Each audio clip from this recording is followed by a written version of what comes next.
Hi there folks, Joel Self, outdoor instructor here, and today's quick video is about how to tie a bowline around an object, or around part of an anchor system.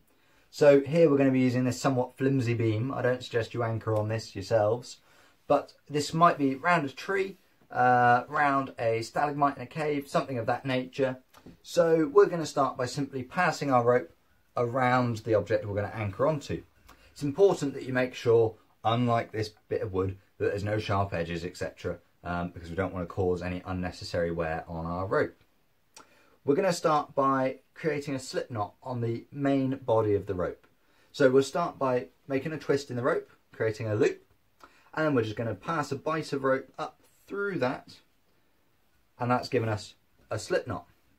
Now, to check that your slip knot is set up in the correct orientation, if we pull the main body of the rope, the slip knot should start to pull tighter, the loop getting smaller.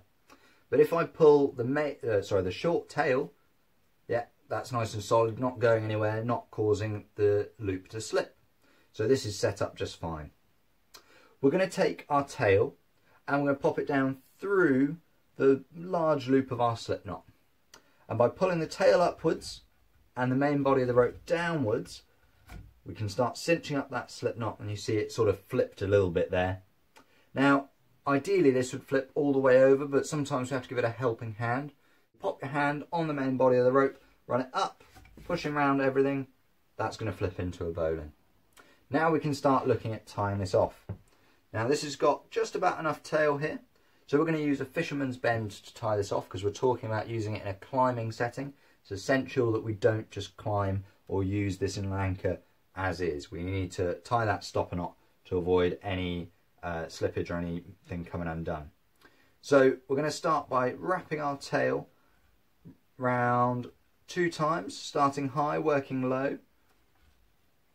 So we've got 2 loops just there. We'll go round slightly further and up through those 2 loops. That's our fisherman's bend. If you're used to climbing on a figure of 8, you may well have tied that before. And that's our bowline set to go. It's worth noting that when I've tied that off there with the fisherman's bend, I've tied it where the 2 lines are going up together, including the small tail. We've got this other rope that comes out the side of the knot. We're not going to be using that to tie off round. I hope that was helpful for you. I've been Joel Self, outdoor instructor. Thank you very much for watching. Bye-bye.